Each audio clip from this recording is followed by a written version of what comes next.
Bonjour à tous. Jean-Claude Fonvieille, bonjour. Oui, bonjour. Vous êtes inventeur Oui. et vous pouvez nous expliquer en une phrase quel est l'objet de votre invention? L'objet de l'invention, c'est une station hydraulique de récupération des eaux pluviales, des eaux souterraines, qui a pour but de collecter d'une part, de par l'entrée de part des grilles à releveurs, les eaux pluviales, qui transitent par une station d'hydrocarbures en option, suivant le contexte géologique, géographique et autres, une station de relevage, qui transite par une station de décantation flocculateur-coagulateur, une station de potabilisation pour potabiliser les eaux, un réservoir de boue, ça sont des réservoirs annexes d'eau pluviale. La station hydraulique, le cœur, le cerveau, c'est la station hydraulique, c'est cet ensemble qui est configuré tout un ensemble de vannes manuelles, vannes motorisées, de sondes, de pompes, de surpression, qui gère l'entrée des eaux pluviales et qui gère aussi la sortie des eaux pluviales, le surplus des eaux pluviales dans les couches terrestres.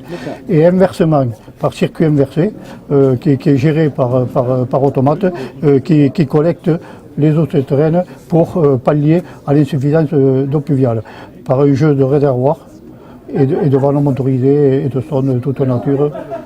Le sujet est complexe. Le sujet est complexe, vaste. Moi qui n'y connais absolument rien, est-ce que vous pouvez m'expliquer ce que ça fait de plus, de mieux par rapport à ce qu'on fait traditionnellement? Mais traditionnellement, jusqu'à présent, il n'y a rien qui, mis à part avoir de simples réservoirs de stockage, simples réservoirs de filtration, une pompe à l'intérieur, uniquement pour le stockage des eaux pluviales, alors que la station hydraulique gère aussi bien les eaux pluviales que les eaux souterraines. C'est-à-dire que lorsqu'il y a une trop grande pluviométrie, les eaux pluviales peuvent être injectées dans les sous-couches terrestres pour irriguer les sous-couches terrestres ou alimenter éventuellement les cavités souterraines. Et inversement pour, par manque d'eau pluviale, c'est collecter les eaux souterraines. D'accord. Donc je suppose que pour développer cette invention, pour qu'elle prenne vie dans nos vies, oui. Il faut que vous puissiez la vendre à des collectivités. Collectivités, industrielles, il y a trois catégories. Catégorie particulière, catégorie industrielle et catégorie, disons, commune, communauté de communes. Alors, commençons par les particuliers ou attaquons par ce qui est le plus simple avec le genre d'outils que nous avons à notre disposition, c'est-à-dire Internet et la petite vidéo que nous sommes en train de faire. Si un particulier est intéressé, comment est-ce qu'il vous contacte, comment est-ce qu'il se procure cette invention? Pour l'instant, je suis à la recherche d'un partenaire industriel.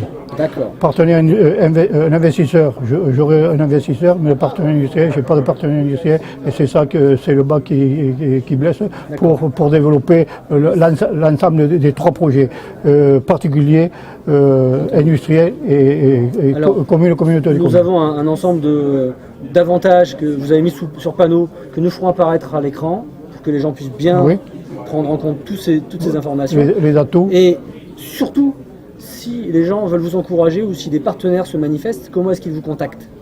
Ou par mail, par téléphone, ou par votre intermédiaire, association. Email ou numéro de téléphone, on peut les afficher là?